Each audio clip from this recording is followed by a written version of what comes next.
France and Warwick rebelling. What on earth? That is a bit hard to swallow. But she pays a price because she is blamed by Edward and their relationship suffers. So she is forced to return to kind of cowed wife, really, to this position with no power. Pretty not really what she wants because she's changed. She's changed as a person. She has seen how much influence she can have by taking her kids into sanctuary, by really preventing the great men of the kingdom from getting what they want. She thinks she's got what she wants. Now, I think there's latitude to build in want versus need into this as well, because what she needs is maybe not what she wants. But this is the hero's journey. Again, at the end of this cycle, we are back to a comfort zone where Elizabeth is living in a comfort zone. She's still the queen. She's still, presumably able to live in splendor, but she's changed greatly from where she started. She wants to get into the next part of her life. So the story starts again. Another little exercise. I know I've said that you don't like this to be the third exercise, but one that I might want to do is try and fit your favorite piece of fiction into this, into these story structures, and see if your favorite writers adhere to them, where they, maybe don't even adhere to them, where they go to the next, take you to another level where the structure doesn't fit in, and see where it is, because it's an interesting little exercise to see what they can do and what they can change. And again, all writers have flaws. Maybe you can see some in other people's work, where jeepers, take Swordland and tear it apart. I'm sure there's flaws, big flaws in there. But that's the story structure. Hopefully we have gone through these headings and given you some practical advice, some tips, some ideas to take on, some exercises that you might want to do in your own time, some ways that hopefully will improve and add that top 1% to your manuscript that will make it irresistible to an editor. It's a bit over the top really, but it might work and it will make the story come to life. So I hate that slide at the end of every presentation. I had to put it in because I can think of no other way to bring it to a halt. So thank you very much, and thanks to Laurie and Michael for inviting me. Any questions? Bear with me. We seem to have... I'm just waiting to hear. We seem to have disconnected for a little while, but I don't know how long, so I'm trying to go back to see where the other connection is and see if anyone's still in that chat room. Wondering. Oh, don't. Yeah, I have somebody back in the States watching, and he said it just starts it over after 20. Yeah. Just wanted to tell you. No, I realized I was fighting the whole time trying to get it back to where we were, but there were so many problems there. So I actually saw an image on the film for a few months ago, and it was of the actor Davy Balfour from the 70s, Michael Caine. And they do change the story, and I think the changes they made to the film version actually sort of go, as we're talking about structure, I think they actually do it far better in the film than they do in the book, because the book has a few bits where it's not quite there, but it's Cockney Jack all right, Mike. We're only supposed to put the bleeding doors off Edinburgh Castle. So yeah, thank you very much, guys. It's yes, I'll hand over. Thank you very much, Laura. I'd like to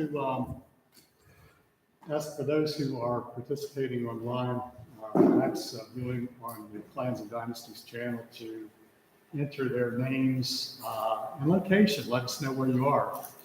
And also, if you have any questions, to please put them into the text, the comments section, and we'll see those here. there is a slight delay of 60 seconds between people's comments and things, so I'm sure we'll have a thing at the end. Maybe anyone that's wrote afterwards. So there's a bit of a delay between what they can see and what we're talking about. Questions at any time for any of our speakers. Yeah, we'll try to get back to them at the end of the session. Right now, I'd like to introduce for you our next speaker. His name is Tim Hodgkinson. Tim grew up in Northern Ireland, where the rugged coast call of the Atlantic Ocean led to a lifelong fascination with Vikings and a degree in medieval English and Old Norse literature. Published by Head of Zeus, based in Clerkenwell, London, his recent works include The Wolf Hunt, The Serpent King, The Bear's Blade, as you saw mentioned, and Blood Eagle. Tim's writing heroes include Ben Keane, Giles Christian, Bernard Cornwell, George R. Martin, and Lee Child. After several years in the USA, Tim is returning to Northern Ireland, where he lives with his wife and children. Tim, thank you very much for coming and making your presentation.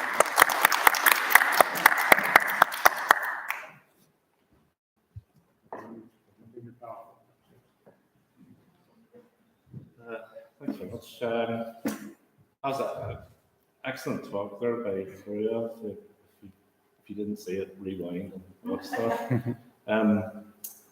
Yeah, there's a few things that I'd like to sort of spark thoughts in myself as I was made some notes here, which I might change some things. But anyway, sorry, I'm Tim Hodgkinson, and the title of my talk is History and Historical Fiction, and also sort of what are they looking for. Similar to what Rua covered, I'd like to talk about some of the factors that are important, particularly for new writers, if you're trying to get published.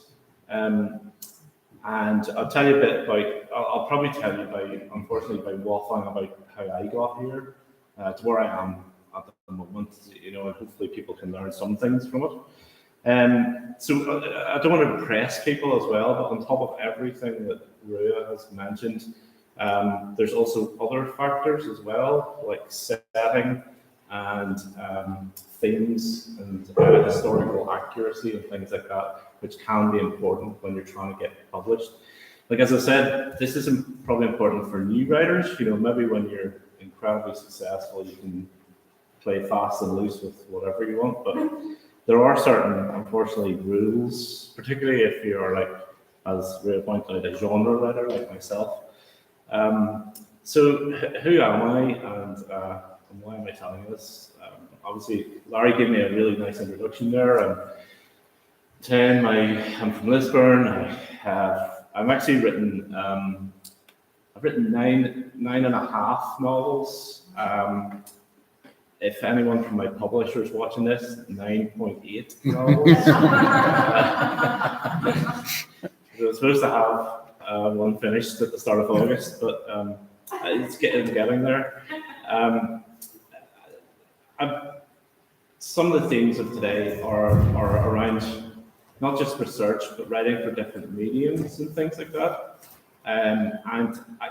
So I've always been a fiction writer. I don't do blogs and videos and things like that. However, it's not just all about books anymore. And it's not, in the past, there was a sort of a well-trodden path of you wrote your manuscript and you sent it to, then you got an agent, and then the agent sold it to a publisher, and then you got your hardback edition, and then you bought a country mansion and retired. It's not like that anymore. The industry has changed. Things like 50 Shades of Grey changed it dramatically. And I kind of haven't followed that traditional path. I actually started by self-publishing. I was always the kid at school who loved composition in English, and I was always writing stories, and I loved reading them out to the class and stuff. But I talked about being a writer for a long time, and then I kind of realised when I got to about 40 that it's time to actually have a go at it. And I wrote a novel that became Lions of the Grail, and I tried to get it published. I went around the various conventions, talked to my agents, and that's when I started to learn things like the commercial aspects of publishing. So you can write a good book, which has great style, perfectly formatted, etc. Not that I'm saying mine was, but as an agent pointed out to me, it's about an obscure Irish war that no one's heard of, and everyone seems to be on the wrong side. And his point was that's very hard to sell. So I ended up self-publishing it. I think it was actually shortly after I turned 40. I was in the middle of some sort of midlife crisis, and I'd had a few glasses of wine. And but I self-published it, and it actually it did very well. It was in the middle of the Amazon sort of gold rush about 10 years ago, and I ended up selling a good few copies, and even managed to sell the TV options to Celtic Films, who made the short TV series. But unfortunately, then Netflix brought out The Outlaw King, which has the sort of a lot of the same characters as my book. So it was totally dropped like a hot potato then. I did a follow-up to it, self-published that, thought that was what I was going to do forever. But then like things sort of dried up, kids were growing up, got busy, etc. And then I kind of returned to the thing I've always loved. I'm fascinated by Vikings since I was about 7. I was on a holiday in the Isle of Man, and they had there was a Viking ship that they rebuilt and sailed from Norway, and with these crazy students, so there's things they did in the 70s. There was no health and safety then. And I'd met all these people, and I thought, wow, it's incredible. And I said then I studied Old Norse at language and literature at university, and so then I just thought, well, look, you know, they always say write about what you know. So I started to write about Vikings, and I wrote a book called Odin's Game, which became Odin's Game. And I guess this is where I stumbled across one of these lessons, which is, Larry, as I was saying, what are they looking for? So there are settings and time, eras, and themes which are kind of perennial.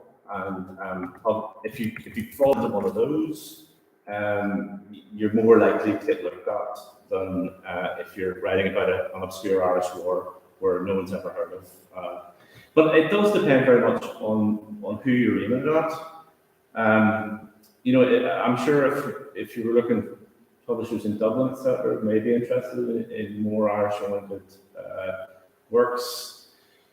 Again, my publisher said, you know, that you've got to understand that the entire Irish fiction market is the size of Birmingham, and you can imagine the historical fiction market in the middle of that. I don't want to sound totally mercenary here, you know, but as a storyteller, I think you do want to try and reach the widest audience. You know, it's about trying to tell your stories to as many people as you can. So I wrote about a guy from Iceland called Einar. It's actually inspired by, well, an actual historical figure who was a Jarl of Orkney. But this is another one of these things, you know, against format, style, etc. I did have to argue with the publisher because they said naming your protagonist Einar is actually quite risky. It needs to be something like, you know, that people will recognize in English reading audience.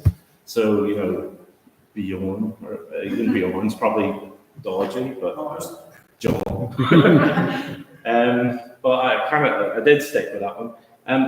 So I got published by Head of, it's an imprint of Head of Zeus, who were called Aries at the time, no, Aria first, and they were trying to break into this genre of historical fiction. So as Rua said, I am a genre writer, and I write in the genre of historical fiction. Now, as a genre writer, I would argue that literary fiction is just another genre with its own rules. And since I've been published by Head of Zeus were then bought by Bloomsbury during the summer. So I have this WhatsApp group with other writers, and we were going, does this mean we're all literary fiction writers now? Bloomsbury's a literary publisher. So we all went out and bought, you know, black pullinecks and stuff, smoking jackets. So, sorry, where was I? So I have this series of books about this band of Vikings who sail around the northern seas and have adventures. Which is, you know, if you are writing, and when I said write about what you know, it is very enjoyable to write about this because I'm fascinated by Vikings. I love doing research. I love doing all that. And it is something to think about. Because if you do end up I got contracted to write 5 of these, and they were successful, so I'm going to write 7 now. But you're going to spend a lot of time with these people in that era. So, you know, if in the Bears Raid, they almost nearly all got killed because I was getting a bit tired of it. But you know, you got to think about things like that whenever you're, you know, coming up with these thoughts, and you know, if it's a standalone book, that's fine. You know, you'll do all your research, you get it done, and you can move on to something else. But I'm still with the Vikings. Another thing that Rua mentioned was about clarity, and I think whenever you're talking about you know, the theme of your book, that is very important because another way to put that is, what's your book about? And you're right, it is a North Star that you keep coming back to and keep coming back to. Probably as a genre writer, whenever you find it hard to think of something for the hero's journey, I immediately thought of The Wizard of Oz. Because it's the classic, you know, go and watch the movie, not the book. Go and watch the movie and try and fit in all those things. Even at the end, where Dorothy goes, what I was looking for was actually in my back garden all along. Sorry. So anyway, things have gone into. I got my books published. They've come out in all sorts of formats now. There's ebooks, paperback books, audiobooks. And because they sold, the Viking books sold, they've now gone back and published my self-published books as through the publishing house. And they brought out audiobook versions of them. I just learned though that the Lions of the Grail, the narrator is Sean Barrett, who is better known as the priest with the very boring voice in Father Ted. But he was also on the cover of How Soon Is Now by the Smiths, which is sort of cool. Honestly, don't let that put you off. He has another voice. But the point is, so Aries Fiction, which is an imprint of Hell Produced, they set it up to try and get into the historical fiction market. So this is this thing. But it was a digital first publisher.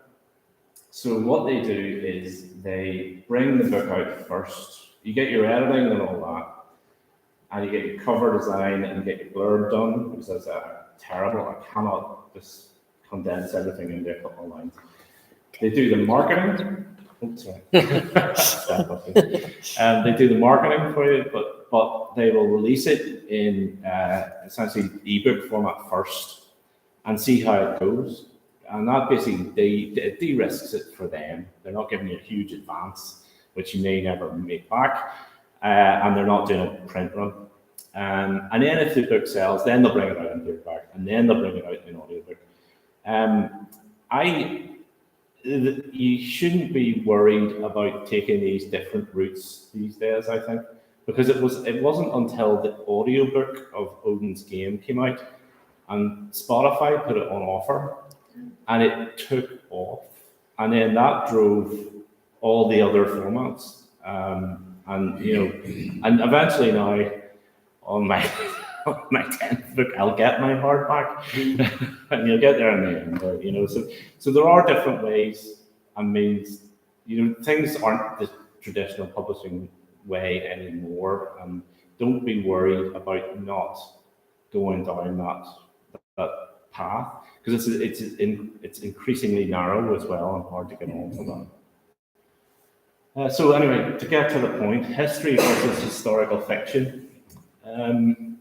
So what's the difference? So this was, Seamusy wrote this example from another writer I saw do this once. He said, well, history, right, is the Union Army in the American Civil War march into Georgia. In the background, you may have a mention of a house being burnt down, which was owned by Rhett Butler and Scarlett O'Hara. Historical fiction, the events go into the background and the characters come to the front. So you basically take characters, either fictional or real, and you set them against the actual events that happened. That's basically, that's it in a nutshell. So that's, thank you very much. However, so that, I think that, oh, I put that one in twice. So that leads to a conundrum for a writer. How accurate should you be? Where does fiction end and history begin? What do we do when history gets in the way of the story we want to tell? Are we actually obliged to stick to what actually happened, or can we change things? How important is it to be accurate? So the short answer is we don't. It's fiction. You can do whatever you want. You can make it all up. You can change it around. You can do whatever with it. However, I believe we have an obligation, if the facts don't fit our story, to stick to the facts.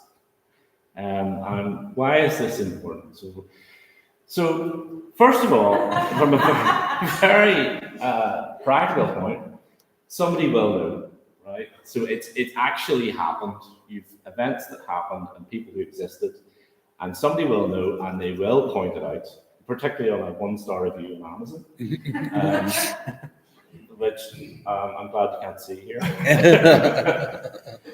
But that will, well, who cares, right? But people buying your books care, and if they see that, it ruins your credibility, and they may not be as inclined to buy your next book. Also, there's another, it's not just like history buffs. There are people like, there's reenactors. There's a lot of people out there who spend their weekends in fields, dressed up in the authentic, uniforms and equipment of the times, and they're particularly upset. Well, not obsessed, but they're particularly they value accuracy, and they also will scorn you if you make mistakes, because at the end of the day, I guess they've been in a field with rusty chainmail that your character just pulls on with ease, and lobbed a massive sword about for a weekend, giving them blisters and things, whereas you have somebody who just like sort of waves it in the air and without any problems. So again, that there are people who will know that you're not being strictly accurate, or you're bending the truth, shall I say. It's to get all moral, it's just not right, really. It's kind of like, it's a bit like, there are people who read historical fiction rather than history, but they're interested in the history, but the history books are boring, but they're expecting to learn. Sorry, history books aren't boring. I love history books. This is all I read. But they're expecting to learn something, and if you tell them untruths and they find that out, again, it destroys your own credibility, and they may not buy your books in the future. Sorry about this one. This I could well be causing offence here. I've no idea whether this is an American slide. I googled using dead people's votes, and this is what came up. But yeah, in my opinion, if you change, the other thing people do is that you can there's an enormous temptation to change.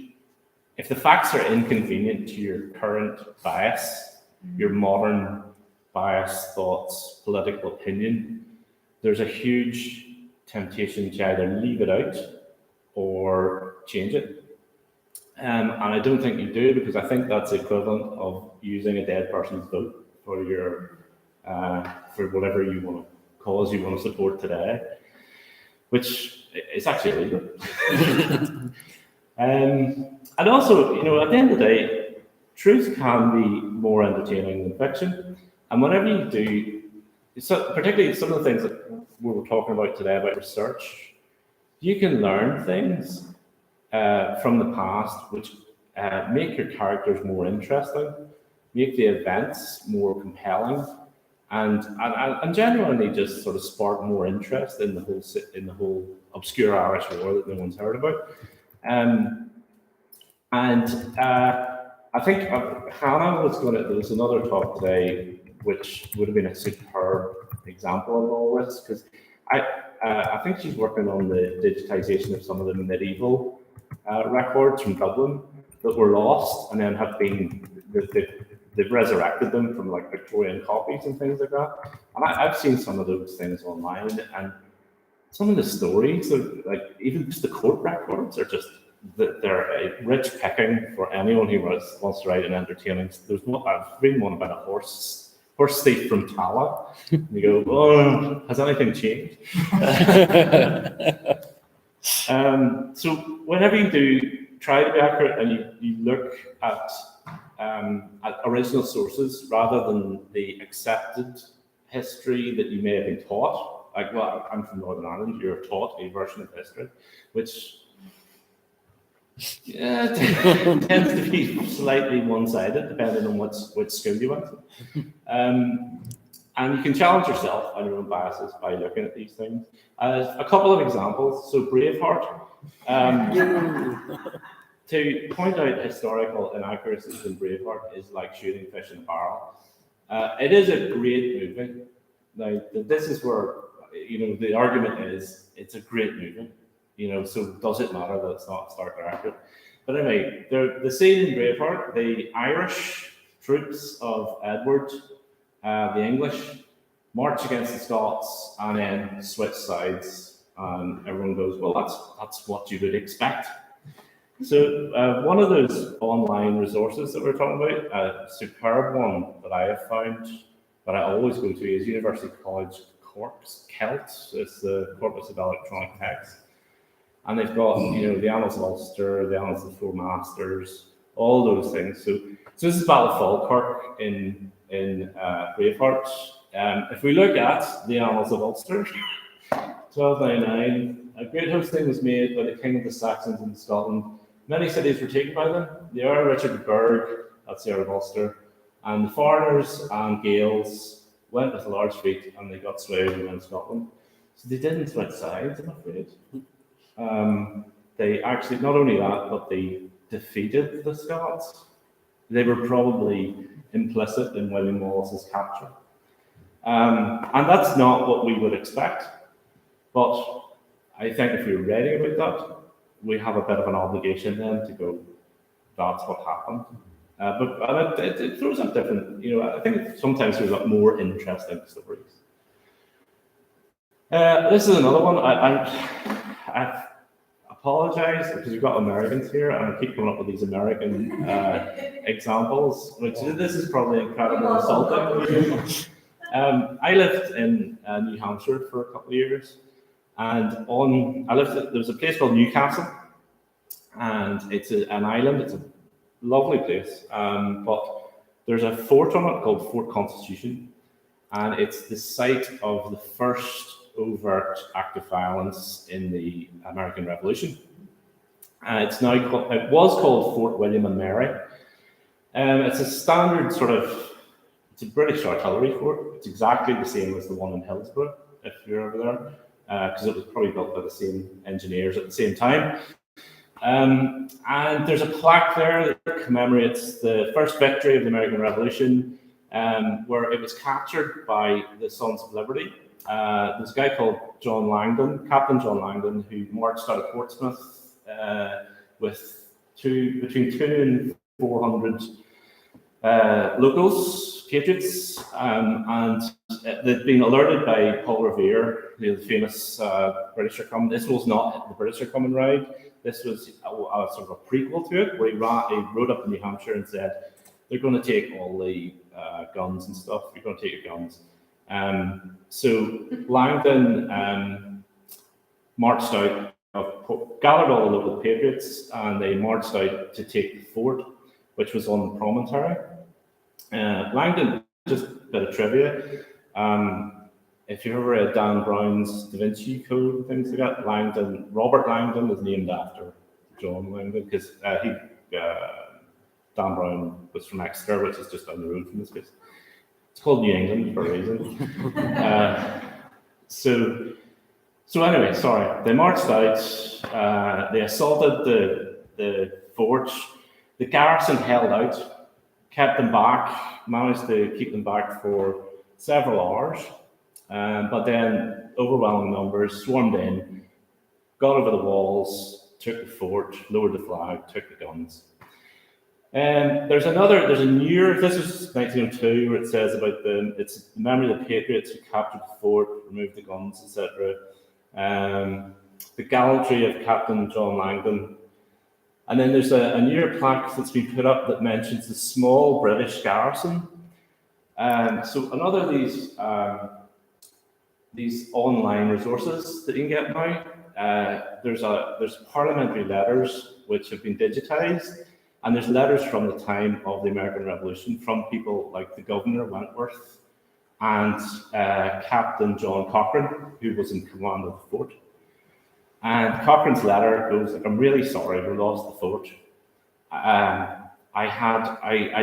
got wind that something was up, and I realized that the 4 men I had wouldn't be enough. So I tried to gather up more, and I managed to get 2 men from Kittery who were on leave. And there was only 6 people in the fort defending it. So there's 2 sides to every story. On the one hand, you have a fantastic story of the first victory of the American, from the American point of view, total success. From the British point of view, I guess it's like Zulu or the Siege of Jajapal, or and the other thing was no one was killed. So it must have been it could have been comedy. They're all firing cannons and guns in the air, and nobody's shooting at each other.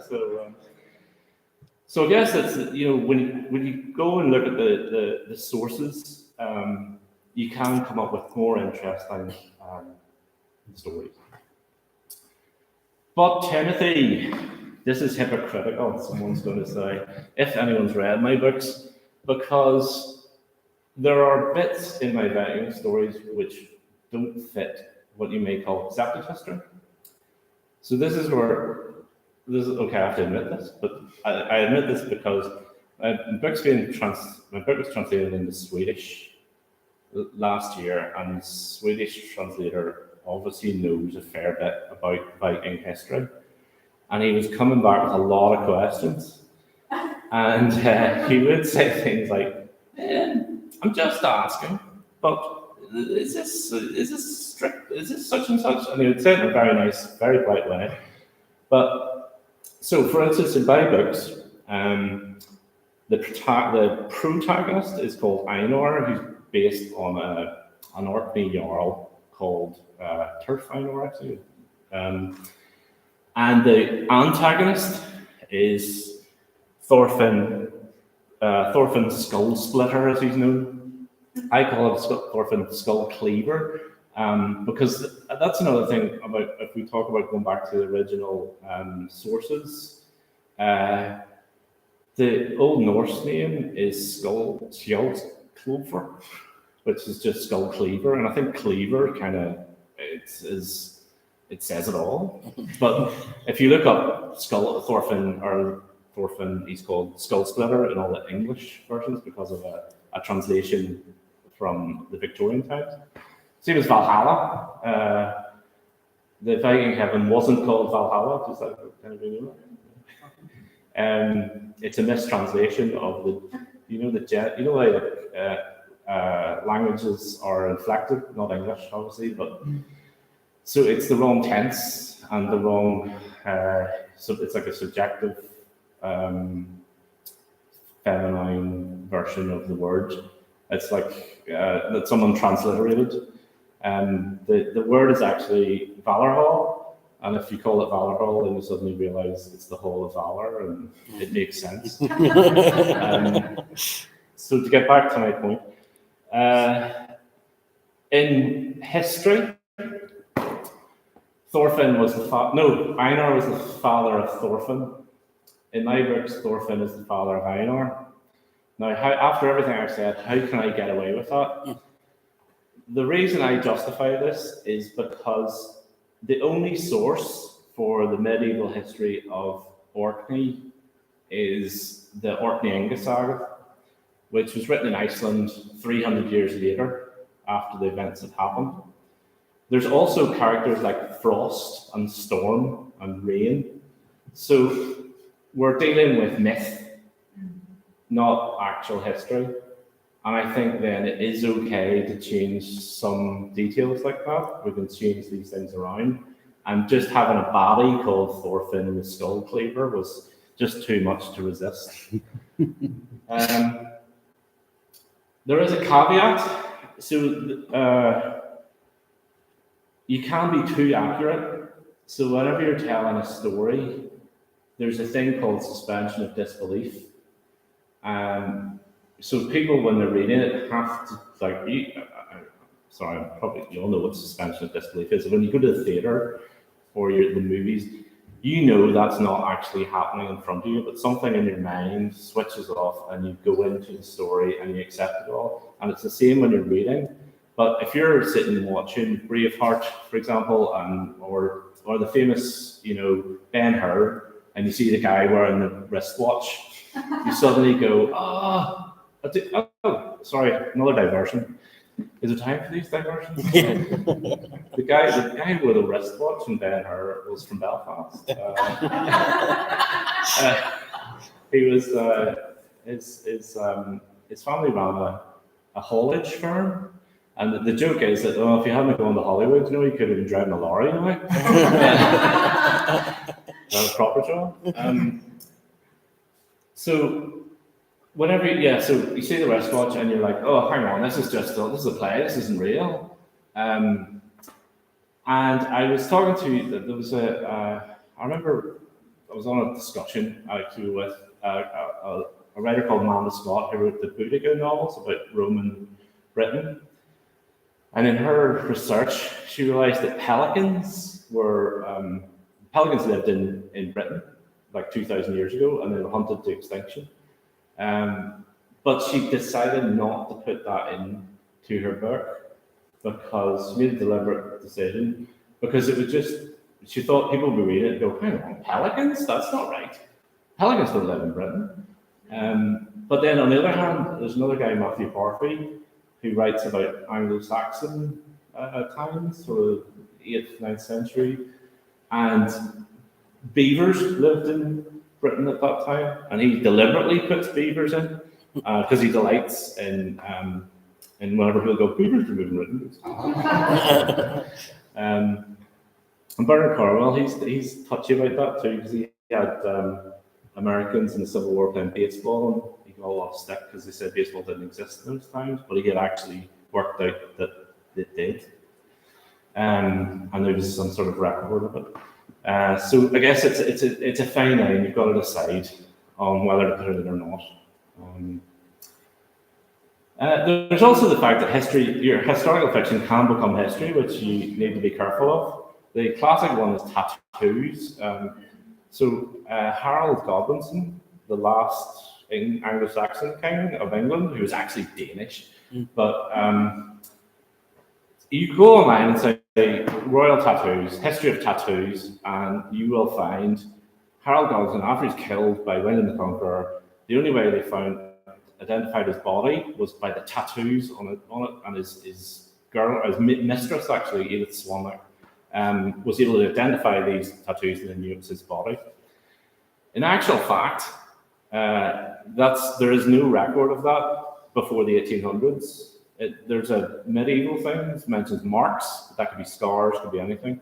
And there's a guy who's actually looked into this and researched it, and as far as he can see, the first reference to that is in a Victorian historical novelist's book about the Battle of Hastings. And he was writing at a time whenever upper class people having tattoos was a really fashionable thing. Mark, the lady who Mount Stewart, I can't remember who she is. Londonderry. Yeah. She had apparently a snake tattooed all the way down her leg. It's very racy at the time. And he was writing at that time when it was fashionable, so he put in the tattoos. And now it's accepted history. And why is it important? So the Vikings have this fantastic, in my opinion, concept of how the history is formed, the universe, it's down to 3 women, and they live way down in the roots of the world, and they're weaving a big tapestry. Do you know, like the Bayou Tapestry? It's like a story, and that is the story of the universe.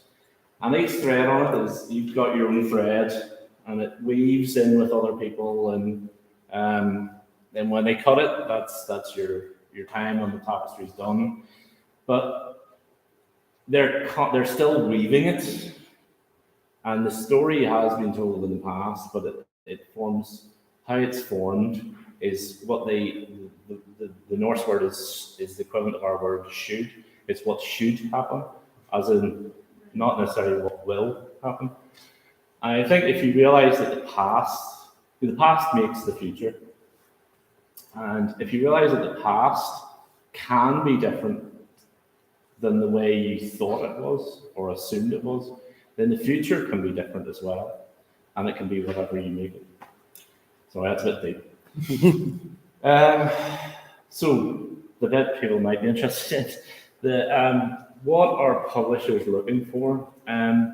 So as I said, this probably applies to new writers particularly, but obviously everything that Rua said, you've got to be properly formatted, you've got to have structure, you've got to have style. But there's also sort of setting, which is an important part of trying to get your book off that slush pile. I've mentioned before, it depends on the audience and the publisher, but so something that goes without saying, do write a good book. You know, it does need to be readable. And the thing that I spoke to, the guy that runs Head of Zeus, my editor, other authors who are in my WhatsApp group, and to see what the general consensus was at the moment. And the thing is, you've got to stick to the well-trodden paths. There are certain settings which they know sell. So if you're on one of those, then it's easier for them to pick up your manuscript and check the spelling, etc. So thankfully, Vikings is one of them. What else have we got here? Sorry, yeah. So that was these primaries. There are conventions as well. You know, we don't want to break the conventions of the genre. And I know this sounds very limiting, but they're guidelines that just help you get there. And maybe someday when you've sold 1 million copies like Stephen King, you can write well, maybe someday I'll get to write about the Battle of Lisburn. But in the meantime, so the Wars of the Roses is very hot at the moment. People want to read about the Wars of the Roses. The Tudors, apparently if you just write about Tudors, always come. And you can sell, you get in there. But not the Stuarts, strangely. And you can almost see it with, there's a Bernard Cornwell wrote that one about play, about Shakespeare and stuff, but it went into the Stuart era and then didn't really say. These things are all, you know, who knows why this is. Romans, there are also a lot of Roman fiction out there, but apparently there's still room for more Roman fiction. However, not so much Greeks, Egyptians, Sarmatians, or even Sicilians.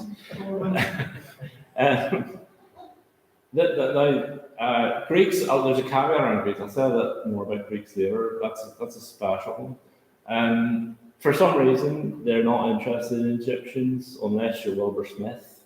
Then you can write things like pyramids and things. My editor was saying that there's a guy who had written this book about the Sarmatians, who were culture around about 2nd, 3rd century AD. I think they're really fascinating culture, but it's too, they were saying it's a bit too alien, people just don't know about it, so they're not going to go, oh, it's really cool. Unless they're going, oh, I wonder who that is. But most people go, oh, I want to know about the Romans. So he's actually rewriting it to put Romans into it, so that they can put an eagle on the front of the cover and fool people into buying it. Which is actually what they did with when they republished my books about the obscure Irish War, they repackaged it with a Knight Templar in the front, because the lead character was a ex-Knight Templar, but they thought that would help it sell. I don't know if that's what do you call it, dodgy advertising or what. He's in prison at the start. Vikings, yes. Just that Vikings is a verb, by the way, in case anybody's interested in that. There weren't people were not called the Vikings. It wasn't a nationality, or Viking is what you did in the summer, like cricket. You can tell by the ing that it's a verb. World War II. World War II is very popular, and they say they want more books about World War II, but not World War I, which is strange. Again, I will caveat this with I'm talking about UK publishers here. For example, historical adventure. So the stuff I write, a German publisher has bought it, but is going, we don't normally do any of this stuff. So they have, it's a different market. So that is another, thing to bear in mind. Think of the market you're writing for. I know this sounds totally mercenary, not very artistic, but as I said, it's not about the money it's about trying to reach the widest possible audience for your stories, to tell your stories, or whatever you have to say. There's another reason for this, and it's Ian McEwan, or what's my forgot his name now. I told him. He's soon that market up. Zombies and vampires. Apparently, if you write a book about zombies and vampires, you will get it published. You need to have there's so many now, you need to have some sort of twist to it, like a vampiric zombie or something like that. And this is the perennials, as they call it. There are some eras and settings which are starting to become more popular, and that's the 100 Years' War. So it's like, I guess the Wars of the Roses is kind of getting filled up, so they're moving back 100 years to the 100 Years' War, which is a rich picking. You've got 100 years history there to work on. Highland Time Slip. Apparently, Scottish novels about, you would think it's because of Outlander or Highlanders. No, not Highland, that's Highlander. Outlander. And the previous success of Highlander. There are people writing these time slip novels set in Scotland, and it's becoming more and more popular, where someone goes in, usually a woman goes into the past and meets these Highlanders and stuff. Victorian Gothic. Maybe it's time. I have a novel about set in Victorian Belfast, which was inspired by Frankenstein. A lot of people don't know. Do you know that chapter 20 of Mary Shelley's Frankenstein is set in Ireland? So Victorian Gothic, things that are seen as difficult, Cold War spy thrillers. I think there's too much of them, and they're just not popular anymore. Rua's going to change this, but apparently anything Edwardian is seen as a bit difficult. I didn't know this. Honestly, this is just what the publisher told me. Don't be French in the title. But this is the thing. Oh, sorry, anything owned by a single author. So Napoleonic, if you're not Bernard Cornwell or Patrick O'Brien, it's really hard to get. If you're going to write about wizard schools and you're not J.K. Rowling, it's hard to get in there. I mentioned Greeks earlier. There's Madeline Miller's, Circe and Song of Achilles. She's kind of captured that market, and it's hard to break into that then whenever someone else is, so personified with that. So finally, I just don't get the other thing you need. The other three things are talent, perseverance, and luck. Now, you don't need all three of these.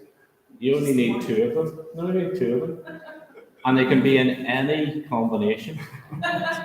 Thank God I haven't got the top one. So if you've talent and luck, you'll definitely get. If you've perseverance and luck, you'll get there, and if you've talent and perseverance, you'll also get there. This is the 10,000 hours thing. That's your perseverance. And so that's it. The other thing is, sorry, caveat. You just don't know. This is what my publishers and people who are published by there's a consensus really about this is kind of what people are looking for at the moment.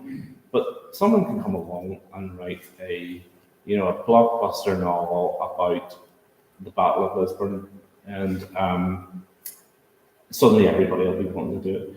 The one thing is, if you do write to a market though, bear in mind that by the time you get your book finished, it's going to take a year or so. There'll be 1,000 other books you'll be competing against.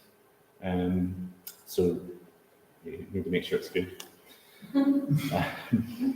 And I guess, so that's it for me. Thank you very much. I've got a couple of things here. I don't know if they were for you originally and just come through, but they're going to get fired. Can you self-publish to get noticed? Well, I guess that's what I did. Yeah. Not to get noticed. I self-published because I couldn't get Langdon real published. But because of that, I was able then, whenever I approached publishers with my Viking books, I was able to say, "Oh, this has sold X thousand copies, and the TV sold the TV rights," and then they sort of go, "Oh, right, somebody must be all right." Well, yeah. This one you sort of actually covered, but if you just condense it into like one paragraph, how far from the facts can you go in historical fiction? You sort of already covered that, but if you just I think you have to stick to the facts. As long as people lived and died, and you should respect that, even if it was 5,000, 10,000 years ago. This more personal. Have you seen The Northman? What are your thoughts?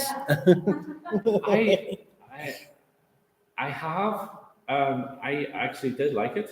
I really did like it. I haven't seen Vikings, though, the TV series, because somebody told me it's a bit like Sons of Anarchy. I liked the fact that they kept some of the supernatural elements without making it a fantasy story. And some of it's actually, they've lifted stuff from sagas, which is really good. And I love the Valkyrie.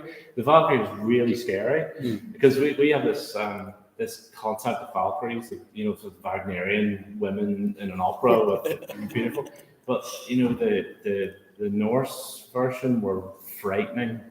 Like their names are Gut Ripper and Spear Shaker, And there's a horrendous poem, which it's about just before the Battle of Clontarf, and there's a guy riding across Shetland, and he finds this isolated farmhouse in the middle of nowhere. It goes back to that story about the women weaving, and he looks in the window, and there are these women round a loom, but they're the Valkyries, and they're weaving the web of battle, which is about to happen in Clontarf.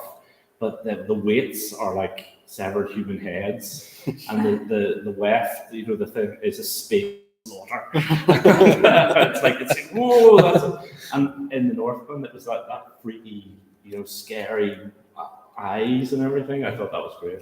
So yeah, sorry, I enjoyed it. Well, there's another one from RP and Sword as well. He says hello, and but we'll come to that later. What?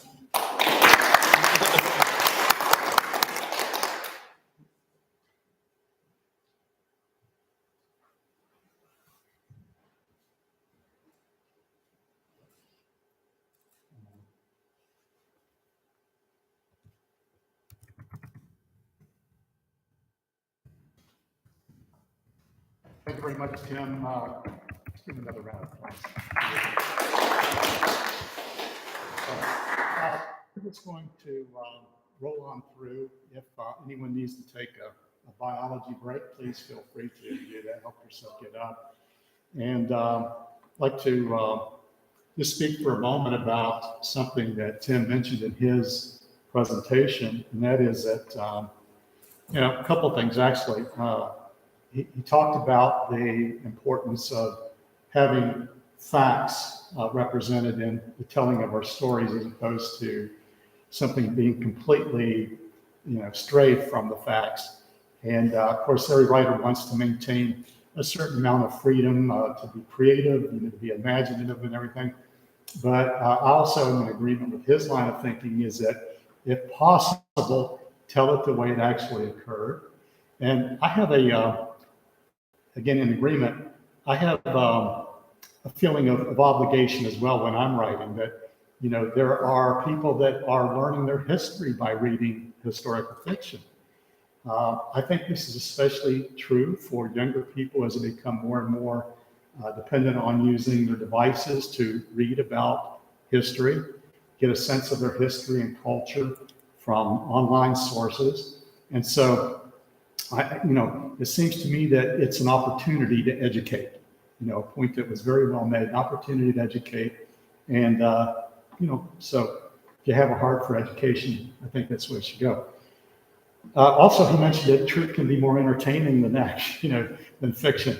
I found this to be true too. Some of the ancient sources that I've used in doing some writing, I have seen things stated within those sources, like the annals. There's several annals I'm going to mention here that, you wonder, what were they actually experiencing? Because a lot of this information was put down as a chronology of events. Let me give you an example. In the Annals of the Four Masters, there were a couple of places where I saw comments that were originally made by monks in monasteries about things that they didn't understand. For example, there was a mention that there were 3 days of darkness. There's no more, there was nothing more to explain that. It was just a mention in the chronology.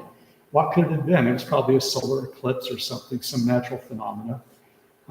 And so anyway, every once in a while you'll come across something that you can actually draw from and make your stories more interesting. Wanted to pass along Hannah's regrets. Hannah McAuliffe couldn't be here today because of illness, and she was certainly looking forward to this and regrets that she couldn't be here. So I wanted to just touch upon very briefly something that she was going to be covering, possibly in a much different way. But I went ahead and went online and got some of the information that I just wanted to put before you by way of example. So very briefly, I thought it was worth mentioning the work that the Trinity College of Dublin has been doing to get a lot of these source materials online. to digitize them and make them available to the public broadly. A major source of information about history can be found on virtual Trinity Library, and I put the URL up here at top a little big so that you could see it and write that down. It's tcd.ie virtual-trinity-library for those who might be watching online and can't make that out. Go there and check this out because they have a rich compilation of source material here. Just to flip through a couple of things, here are some of the categories that they've organized their information under. I think it's great they've included children's literature in there, but a lot of this material spans hundreds of years of history. They have it organized in a very user-friendly interface. All of these blocks, you float your cursor over them and the title will pop up and you can see what they cover. Basically, I just popped one up that says Romance language manuscripts. Another example, children's literature. This one was one of my favorites. It's full let's see, that would be 19th and 18th century advertisements and, playbills, and postcards and things like that. Imagery is something I really like to work with because it gives you a sense of what things look like. And maps and atlas is also another important, and again, this is just one out of many that they have. Maps and atlases, I had an opportunity to have this demonstrated to me just the other day. I went and had a visit with their archivist, and they have very high resolution imagery. So for those of you that have found maps and tried to work with them online, this is a very important issue because when you zoom in just a few clicks, it rapidly gets out of focus, and oftentimes there's a key. It's in very small print, handwritten, that you need to reference it.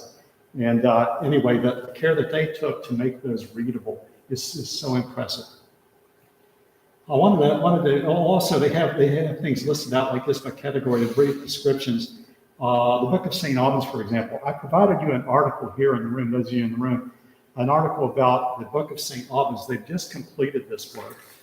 And it's really interesting because this was rescued back when the dissolution of monasteries was going on under Henry VIII, and had been there was a chain of ownership for about 300 years, and then Trinity College received ownership of it, and they've had it on their shelves for a couple hundred years, waiting to get it into the digital form. So now it's in digital form. Also what you're getting in the actual folios, these are the actual documents. Every folio is scanned and put into a digital form. Now you may have to read the Irish language to be able to interpret this, but there's also some drawings in this document and so forth, and it goes back to, I think, the 13th century and covers years prior to that. Also provided you the Book of that article, the Book of St. Albans, I mentioned that. They're about to start the Book of Leinster, doing the same thing in terms of digitizing it and making it available for people to use. And there's a description of it in the article there. Those of you who are watching through the Clans&Dynasties channel online, if you would like this, send us your email address. You could put it online now, or you could send it to our email address, which is writersworkshop22@gmail.com. Writers Workshop, that's not apostrophe S, that's writers, plural, workshop 22, one word, @gmail.com. And Tim mentioned the the Celt program at the University of Cork. This also is an important resource, and I personally have used extensively. The Celt project has available online the translations of the ancient documents, translations into English, for Annals of the Four Masters, which for those who don't know is a compilation of other manuscripts, annals that were done across the country in various locations, mostly monasteries. Annals of Ulster, the Annals of Tigernach, Annals of Innisfallen, and McCarthy's book. Am I leaving anything out, Tim? Did you mention? Jeffrey Keating's work. Jeffrey Keating's work. And all in chronology, organized by year. That makes it great if you're writing about a particular era. You can click on a particular time frame and see what was being, what the monks in the monasteries, the scribes thought were important during the time. So it's really interesting. Also, not everybody is interested in ancient history, so you might be writing about contemporary history. This is an important project too that I wanted to provide you the URL for, virtualtreasury.ie. That's www.virtualtreasury.ie. These are the records from the 4 courts that were burned in the run-up to the 1922 Civil War. And they've been able to recover many of these documents. And this is very interesting to me in that quite a bit of this material was burned, and I think they had done some very impressive conservation work on this in order to be able to get it into digital form and make it available. These records go back to the 1600s, and for those of you who might be interested in genealogical research, this could be important documentation. You mentioned court records, to read about trials and so forth. It can be very entertaining. But this also allows you to peruse it with a 3D interface. So that's all I wanted to mention in terms of some of the historical documents that are now available online and increasingly becoming available online for writers to use as resources. As those become more and more online, it would behoove you as a writer of history to find out about them and see how they might be useful in your work. So I'd like to go on to our last speaker. And it's a real pleasure for me to introduce Michael because he's become a real friend, working with me on this project since about April, and has done a great deal of the heavy lifting.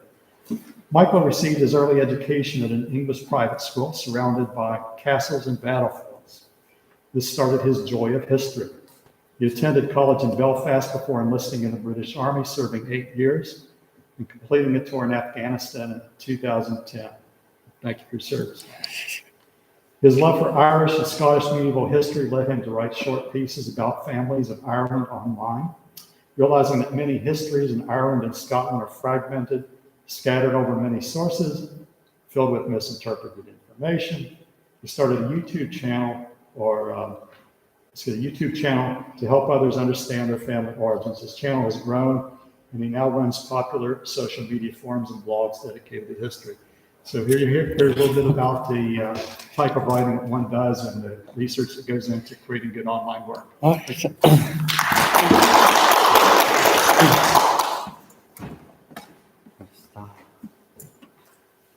I apologize that my slides won't be as decorative as some of the ones you've seen today. I save all my good work for the video, so. We're too far down there.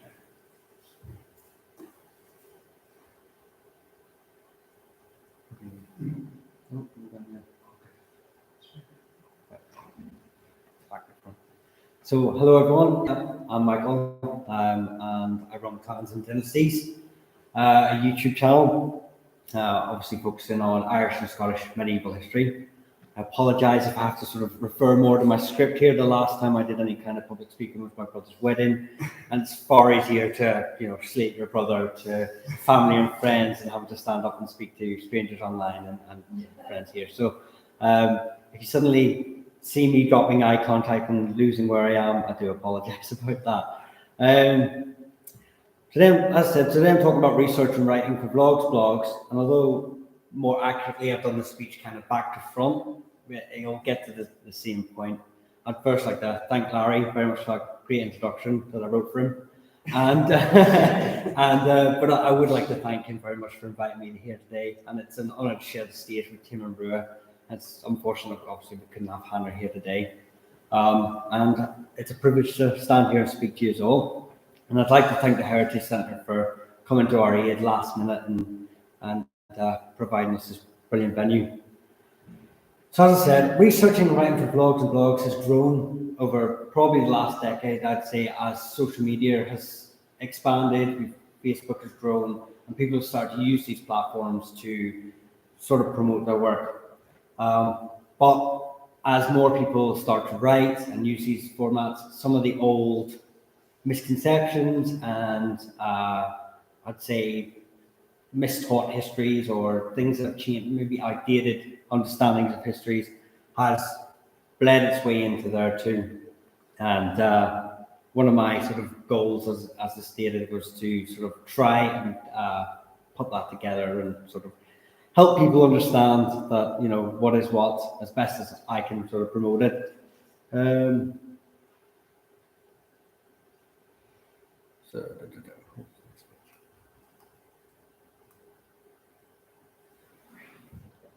So the first point I can raise is to try and see what others, if you're learning to write blogs and blogs, the first point I can raise is to see what others are doing. I believe attending here today, I believe by attending here today, that puts a ticks in the box. But I would try and say that always be learning. There are truly some amazing bloggers and vloggers appearing today, some of which are even here today. And but I can't. If I was sent here today to list them all off, we'd just be here all day, me telling you to subscribe and follow all my friends. So I'll avoid from doing that. Tell me next slide about Albans. Oh, That is not. that's all right. Don't worry about it.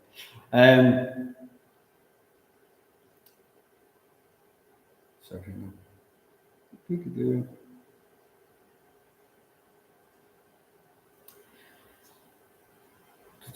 I do apologize here.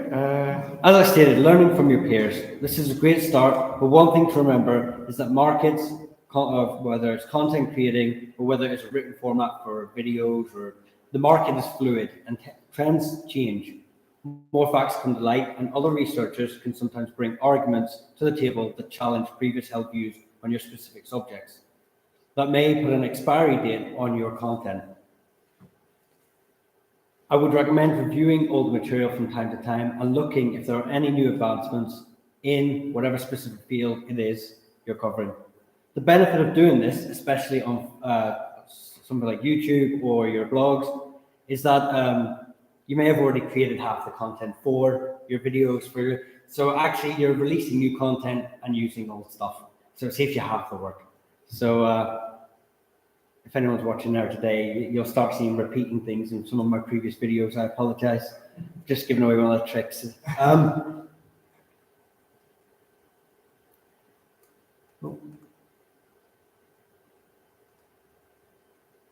So obviously, if you're looking at your peers and other sort of content creators and stuff like that, you've got to put your own sort of spin. You can't just go ripping and plagiarizing other people. Give credit where credit's due. But you're looking at them for sort of how the markets. A lot of people would spend a lot of time monitoring how the markets are going, what the trends are, and you can use these people to sort of, especially if they've got like 1 million subscribers or 1 million views, use these people, use these tools that are at hand to see what it is that is trending and use that to your use it because it's available. Don't be embarrassed, basically, to use the tools that are at hand. Oh, I keep pushing that wrong button. So one of the first points is what is your unique selling point? When writing for blogs and blogs and short stories, basically being a content creator, what is your unique selling point, especially in history? Much like anything, once the news is out on a specific discovery, or it's a popular topic, say like 300 in Thermopylae, it's been covered 1,000 times, so everyone is covering it. So what is it that sets you apart from the others? My own example, as I've explained, I cover family history, surnames, and that has many great founding fathers, such as the late Dr. Edward MacLeod. But it also has some amazing people and organisations who continue to pick up the torch and carry it on, such as Clans of Ireland.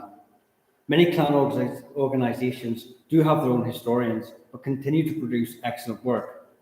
But it is also a market filled with generic, unsupported information designed to sell certain projects. We've all seen it. You go on to your family. I'm sure we've all had an interest in our family names at one stage, and you've put it into Google, and the first thing it's telling you is, here's your clan coat of arms, get a plaque for $59.99. So, you know, it's one of those fields. It's sort of has its ups and downs. And actually here, so if anyone was here today with their laptop, I would have said put in my own surname, Doyle. Oh, if you click that, Larry, does that come up more? There we go. Beautiful, $59.99, right? If you put in my own surname there, you're met with the usual sort of Viking surname from a ferocious, heroic line found on the banks of Leinster, and was lost their title as kings of Leinster when the Vikings were kicked out of Ireland by Banbury in 1014, the Battle of Clontarf.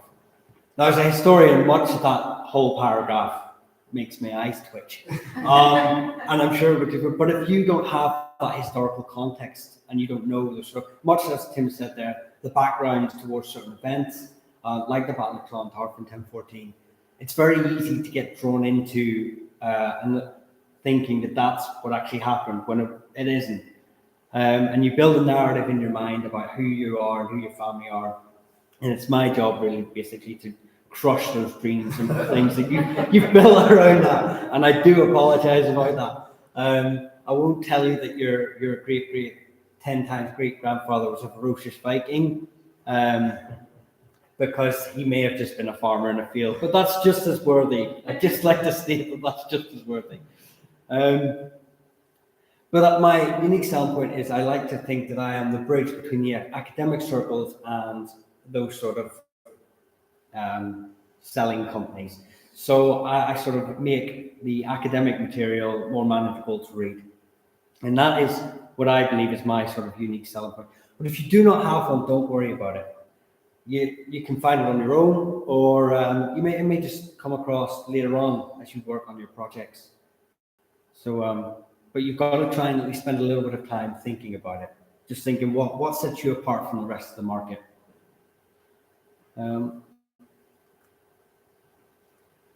That's some of the stuff that comes up whenever you type Doyle into the. There's a lot of. I even clicked one of them to see what it was like, and as you can see, I didn't follow the trend. I just kind of left that. So these are all the fun slides that I was going to show you as we went along. So everything I've just said, remember it, and that can go with it. So writing and knowing your target audience. Know your target audience for a particular video or blog. Now, when I say your target audience, I do not mean who's watching or reading your content, as you won't have the tools to know who these are before you start. And you may see that the audience you've originally aimed your content to isn't the ones who end up following you. What I mean is trying to know who you're aiming for. Are you covering Irish history for the academic circles, for children, or for people with a passive interest in the subject? If, for example, it's the latter, stick to that. Trying to do all three, you may end up not interesting any of them. That doesn't mean you can't do multiple projects for the various demographics, but each one should have a particular one in mind. This will help you on how you approach researching, as for example, the younger audience will, I'm sure, be less interested in the Lords of Land tenures in Ireland during the 17th century, and the ones with a passive interest may also not want to read an 18-page analysis of 274 pages on Bogbor. That's not to say that these topics aren't important. So, by the way, because that is actually a thing on JSTOR, there's an 18-page book, 274 of two samples, 274 things of Bogbor. So, I'm not having a saying that that's not an important subject to cover, but that is written with a specific demographic in mind. And you've got to make sure that whatever content you're producing it for is for your specific demographic.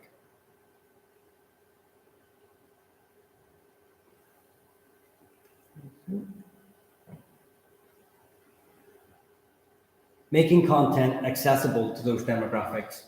Again, you may be a content creator on YouTube. YouTube's my best example because I spend most of my life on there. You may have different subjects that you're doing. So you're doing sort of kids stuff, bring kids into an interest in Irish history. You may have academics, and it's about making sure that those people don't stumble on the videos that they're not meant to stumble on. Because if you have an academic who comes across your video on YouTube and it is basically a nice picture book on, aimed at a certain young demographic, these people are going to think that's who you are. Unfortunately, with every creator, whatever someone sees of your work, you tend to be known for that. It's almost like we're all one-trick ponies, and I know we have a lot of us here like to think of ourselves having multiple skills and traits, but unfortunately, the first sort of work that you're exposing to the general public, that's what you're known for. So you need to make sure that your stuff is organized in a way that if you want the 7-year-olds and children and stuff to find a specific group, they're only appearing on their feeds. And the same with, say, if you've got a more experienced sort of historians, that they're finding the stuff that they need and that the paths aren't crossing.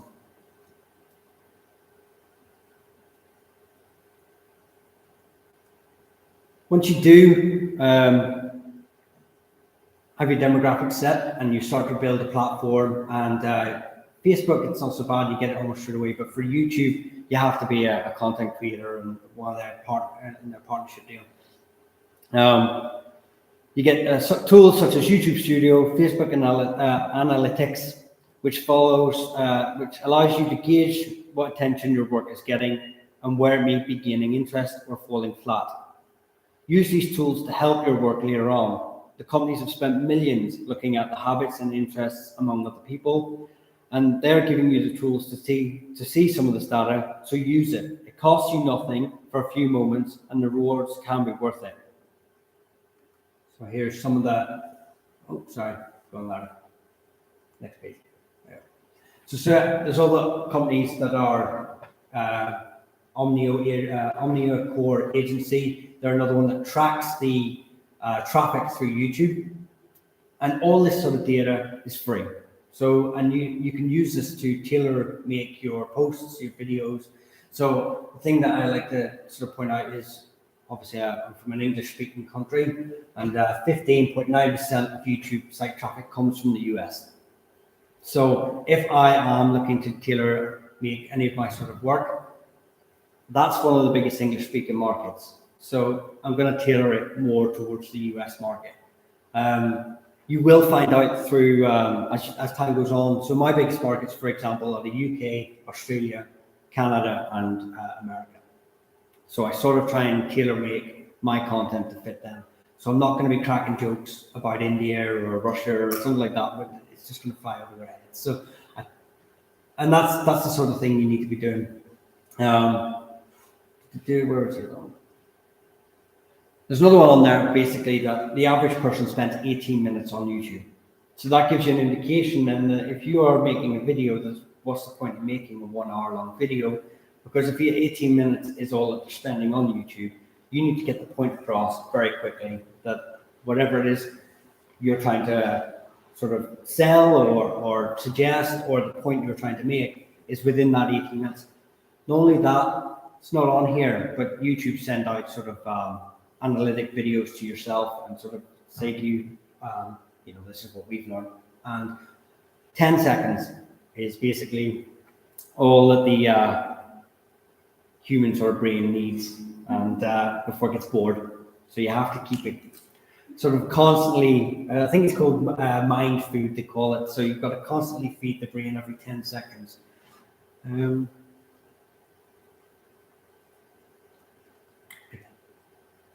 To go.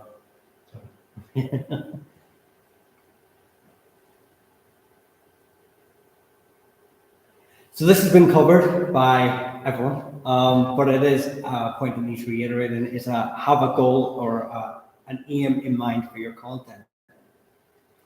What is the point, or what is the point of your content? It must have one. You must stick to it, and I'm sure the writers here in the workshop would agree.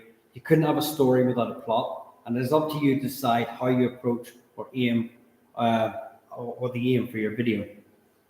But ultimately, the specific issue you may be trying to teach or expand on must ultimately be what the person watching or reading comes away with.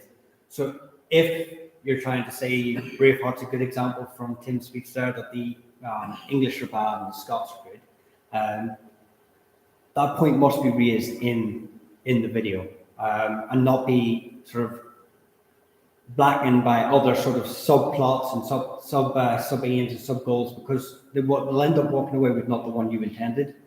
And if they walk away with not the one you intended, then you could do another video or another blog future down the line. The problem is that with a sort of a reference to your previous work, and they won't get it, which only just impacts it again. Unfortunately, like I say, you are constantly held to account for your previous work. Kim has said it before with his 1-star rating, that you're constantly held to account. And people know their stuff. There's a lot of smart people out there who will challenge you on absolutely everything. They have picked their hills that they're willing to die on, and if you decide you're going to climb that hill, you have to make sure that the point you're trying to raise is decided in that video or content, because you'll end up walking away with more arguments than you wish to have.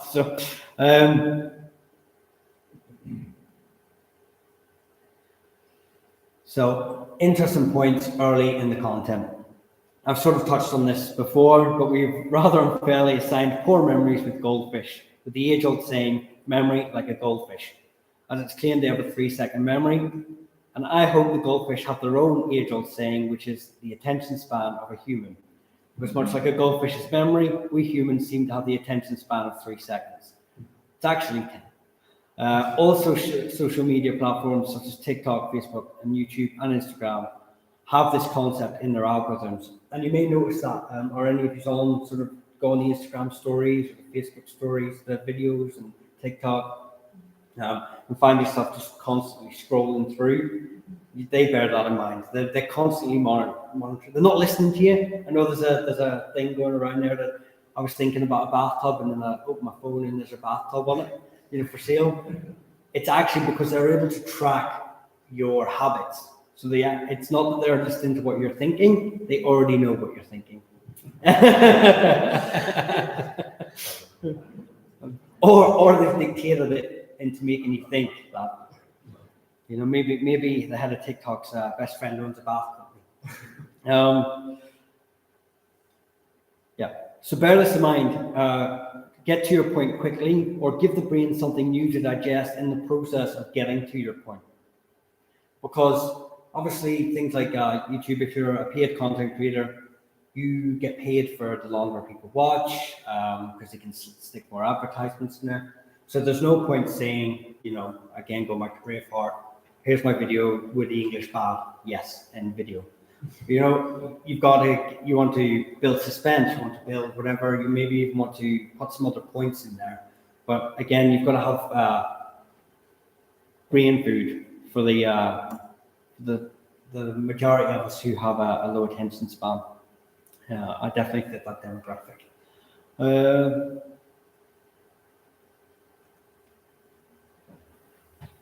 Researching, know your sources. Now, this is actually the site that Larry had up earlier with the Annals of Ulster. And there's other sites like Academia and JSTOR, which are more paid. So if you have a bit of spare money and you want to read some really good articles and history, those are really good sites. But Celt UUC is free. They are in their copyright infringement at the bottom of the page. They seem to be very strict on whether you can share it. So I would always recommend reading the copyright sort of laws for each sort of page. Now, whenever you're researching, it's a great point to raise that the primary sources are something that you should use whenever writing about Irish medieval history. But one thing you've got to remember is know your sources. So the Annals of Ulster, for, I don't know if the entirety, but I know definitely during a brief period, were paid for by the O'Donnells.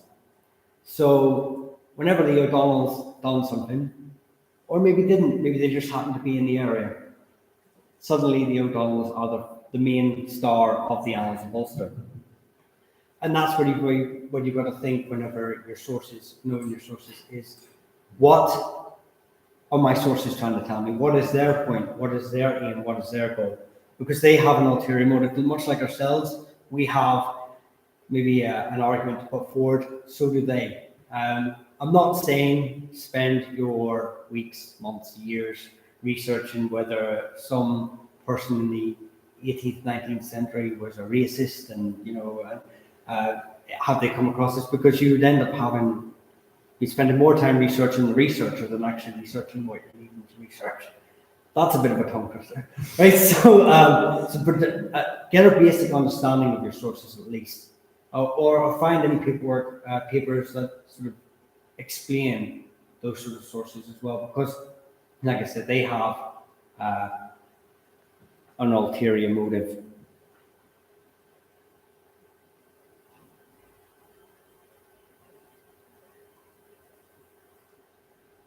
And I think, unfortunately, I have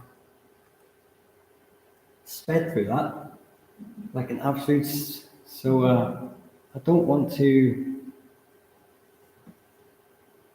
spend too long, but I have flew through that in about 10 minutes. So if there's anyone here a content creator and has any sort of questions with regards to YouTube, growing your audience, or if they have any questions on Facebook, or basically expanding their sort of footprint online, if anyone is anyone sort of, yes.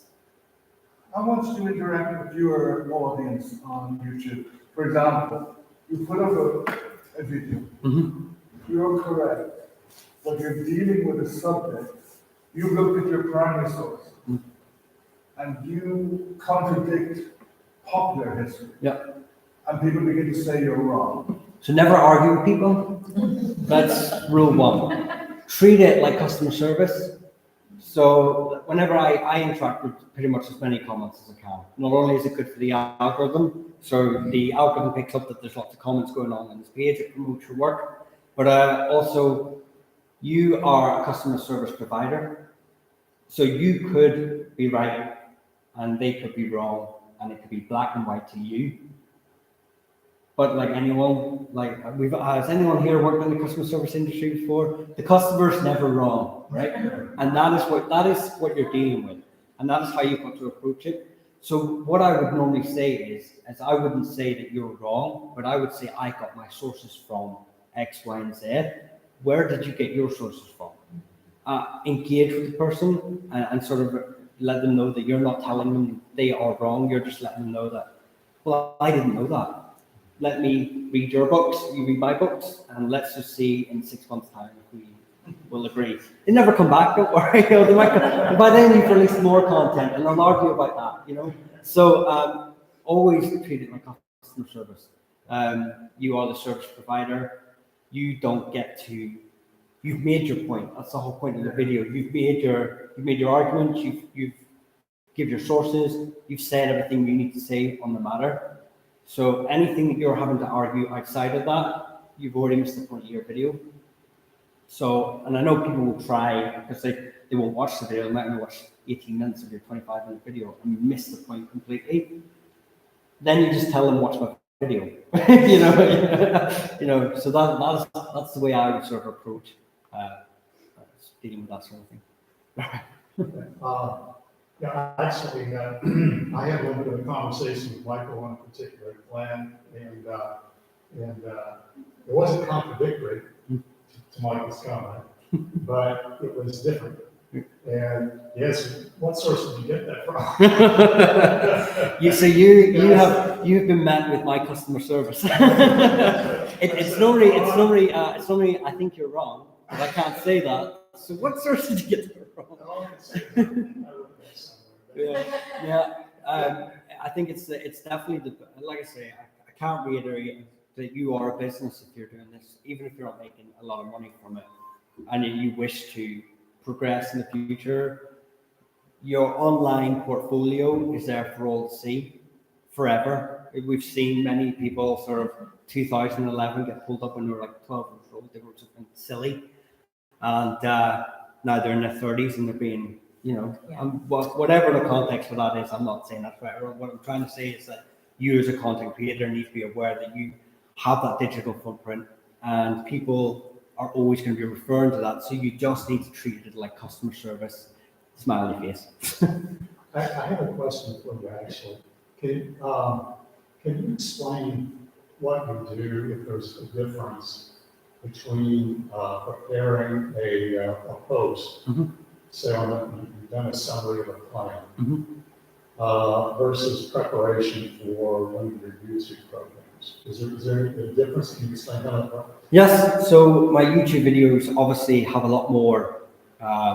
Because they have the visual aids to go with it, you can put a lot more information in. So you, like I said there, the land tenures of Ireland in the 17th century, for the most passive people would not be interested in that.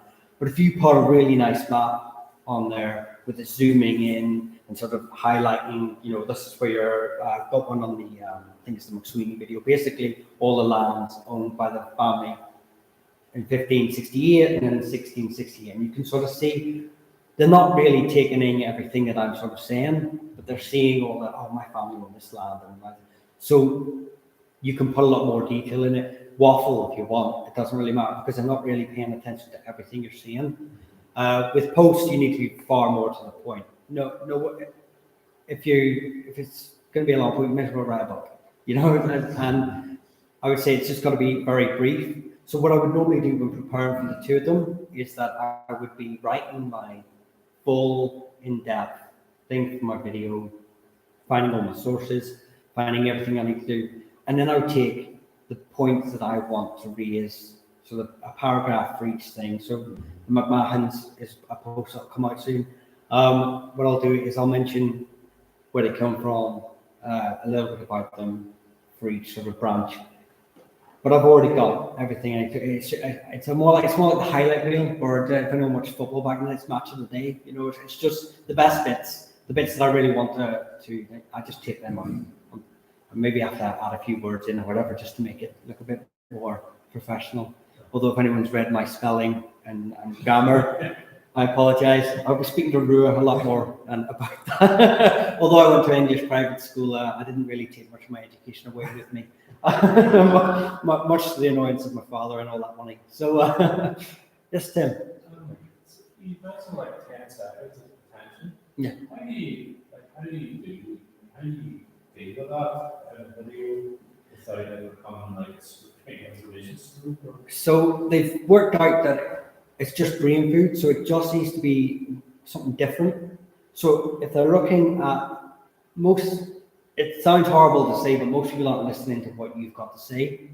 They're just watching pretty colours, and they'll be catching bits that they're sort of wanting to hear, so their name or highlight words. So what you need to do is you need to be engaging with them. So all the time. So what they suggest, especially on YouTube, like I said, using the tools that they've spent years researching this. So you need to use that work. And what they say is just have an image moving. So you'll notice on YouTube, you'll have a still image of a battle. And all I've done is zoomed in a wee bit and just move it across the screen. That's been proven to engage people. Or just another image. Every 10 seconds, just another image. It doesn't have to be, it could be the same thing reversed. Or, Owen does a YouTube channel and it could be a megalith, there's only so many angles you can sort of go around that before you say, but it doesn't matter. If you go around again in a different formation, it will still engage. Obviously, you will naturally lose people, but it will keep it more engaging. So every 10 seconds, you just have to have another thing for the brain to be going, oh, this. Because, as I said, we have a short attention span. It's probably only getting shorter as well. They've worked that out. So everything I'm saying now, a bit like I said, that your work has an expiry date. You know, in a year's time, I could be saying, yeah, you need every 1 second to have something different. So it is getting shorter, and they don't know whether that's because of things like TikTok or just the fast nature of the internet these days. Do you reckon it can be done with not just images, but language as well? You know, like when you read it, something in, the Sun newspaper, you know, they try to start off with the word disgrace, you know, the first word, you know, of any paragraph. Then, you know, that top paragraph is like really impactful. Second paragraph maybe gives you a wee bit more of the story. Third paragraph might be a quotation or something of note. Can you do it with language as well? Yeah, you can do it with language as well. You a good example of some. There are specific papers in the United Kingdom, and I don't want to single any of them out, that are renowned for specific types of readers. In fact, just all papers are aimed at a demographic and aimed at a specific type of reader. And if you're I love that there's a Hello Prime Minister, I think it is, or and it was sort of like if you run the country, you read the Times. If you think you run the country, you read the Daily Mail. You know, that's for a quote from a TV program, and they have you can see they can write the same article, getting the same information out, but the way that they've worded things, the verbs, adjectives, and stuff to sort of catch your, like I said previously, is that you are listening, your unconscious bias or the thing that you've clicked on or decided to read that paper for, you have words that trigger words that so for me, obviously, people, clans and dynasties, they love to hear the surname. So I have to keep putting it in every couple of seconds, and then it's sort of just it's like the car combustion engine, just constantly keeping it filled. And that's the same with reading. Because whatever it is, sort of, if they picked your book, you see about the Normans, just Normans. And it sounds so silly, and it sounds sort of counterproductive to have something so in your face, but the science is there. So, as a newly converted electric vehicle driver, I'm going to say, but do you think there's any way or any two places, like would you put up a shorter video on YouTube and then maybe see the full version on Vimeo or something? Would that be something you would consider? So YouTube at the minute has been going through a bit of a reshuffle, and so is TikTok. At the minute with TikTok, they're going to bring in 10-minute videos, and with YouTube, they're very concentrated on the shorts, the 3 to 5 second thing. So Instagram is obviously gone from pictures to short movies, and that's because there's a clear divide now between the younger generation and millennials. Millennials and older would quite happily sit 18 minutes through a documentary or a video, but the younger generation, sort of in their 20s, haven't got the time to focus on that. So it goes back to what is your demographic that you're trying to make that video for. Are you trying to get younger people engaged in Irish medieval history? Well, then it needs to be, straight to the point. Are you trying to appeal to your own generation? Then it needs to be a little bit longer and a little bit more information. And unfortunately, though, if you are of a certain age, in fact, not if you're any age, you're actually more likely to attract, whether you like it or not, your own age group. So if you are a millennial like myself, it's going to be far harder for me to, even if I think I'm savvy and I know all the new slang and stuff like that, it's going to be far harder for me to get people in their 20s interested in my content. And it's the same with anyone sort of younger trying to get older. So that is something to bear in mind. You naturally attract the people because you naturally, again, it goes back to bias. You have your own bias. What you're interested in, how the end product looks to you. You will naturally think, oh, that's great. Well, none of us here think it's great when we send it out. We're never happy, but you'll think it'll do, and you don't realize that your own internal bias has naturally sort of gravitated towards your own age group. So that's something you have to bear in mind. So if you are looking to get younger people involved or older people involved, you may need to run it by those sort of people first. Get yourself a wee subject group, your father, your mother, your children, to sort of just have a once over. And if you're met with, it's great, then it's not, and you really need to. Any other tips on growing your YouTube channel? So, like I said to you, is seeing what other YouTubers do, but using the tools. What I would always say is become active. That goes back to Tim's sort of, that luck, perseverance. That's all. Perseverance. Your 10,000 hours.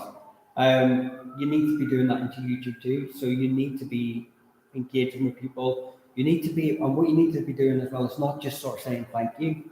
You need to be like engaging a conversation with them. You need to start that sort of relationship with them. They know it's only a short relationship, most of them. You know it's only a short relationship, but if you're telling them, look, this is my sources, this is my, this is a really good book, this is a really good video, they'll come back because they'll want, even if they're not particularly interested in your content, they might be interested in you, and they might be interested in the things you know and can pass on to them. So, and also a lot of people like to have that sort of name to drop, like, oh, I spoke to Michael from Clans&Dynasties, we had a really good conversation, this is who he recommended. They like to have that sort of connection with someone. It's not just here's your product, on you go, never know your name again. So I would say engagement, perseverance, putting your time in is definitely the biggest thing for YouTube. There are obviously things within YouTube, because like I said, it's fluid. So the way the market changes. So one week they'll expect you to put shorts out, the next week they'll be like, no, scrap that, we can't do TikTok, put out 4-hour video. No, we changed our mind, and it's being adaptable to that. If you're constantly putting out the same stuff all the time, some will be a hit and some won't. And that's fine if that's what you're sort of aiming for. But if you're looking to grow, you need to be seeing what the biggest YouTubers are doing especially in your field. But not even just your field. Unfortunately, I might have to encourage you to watch some of those YouTubers who you probably don't want to watch. They just don't relate to you at all. I won't name any names, but they might not be any relation to like anything you're interested in at all. But you need to see whether there's a reason why they're popular. There's a reason why they're getting those views, because it's not just the community's engagement to you, it's YouTube, their business. They need to be able to think that you're an investment worth promoting forward. Because by promoting your video, they're losing out possibly on another video that could make them. So you need to be showing them that you're adaptive too, and that you're, like I said before, you're not a one-trick pony. Because if it's just the same, and that's, like I said to you, it's not the content that has to be different. It's the way you present the content. You just got to resell the same horse, every week. And that would be my suggestion if you're looking to. What do you make of the? Sorry. No. What do you make of the type of videos that seem to be pretty popular? It's the ones of people watching something that's happening and response to videos. Somebody does a video about Braveheart, and then you respond to them talking about Braveheart, and they respond to you talking about Braveheart. Yeah. What do you make of those? Again, it's just the way the market goes. So it's another trend. So you've seen it all, the thumbnail, because your thumbnail is very important as well. In fact, they're adamant your thumbnail it's the front cover of your book.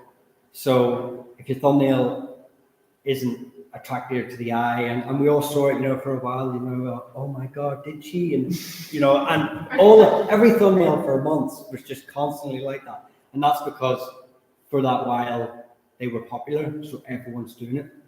And you need to be on that trend. You need to be, if you see everyone doing it, and I know I didn't want to be doing the whole, Home Alone, but that's the way the market is. And sometimes you maybe have to sell a little bit of your soul to get on that train. But as long as the content speaks for itself afterwards, and that's like I say, I do. So I'll do videos that I sort of aim towards maybe more academic circles, and then I'll do videos like my Vikings surnames in Ireland, which is very generic.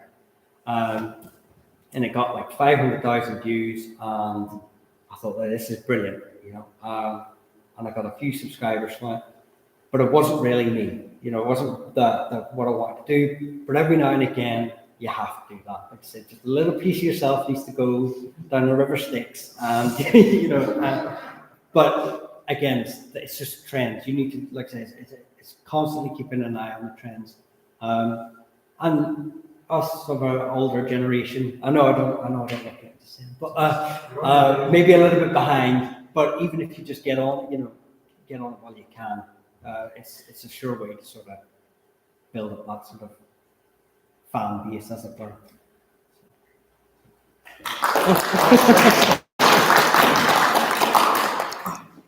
Thank you very much. We're running up against our time here at the Heritage Center, and we're running against the lunch hour, and we probably are getting anxious to have something more. But just to close, I want to thank you again for coming and participating in today's event. Hope you've enjoyed it. If you wouldn't mind joining me and giving the speakers another round of applause.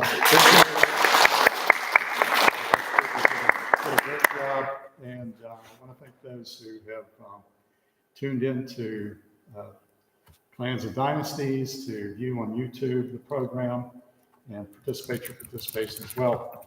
I'd like to thank my wife, Kim, who helped organize the setup here today, the coffee, the scones, and so forth. Appreciate that. My daughter, too, who assisted. Thank you very much, Elizabeth.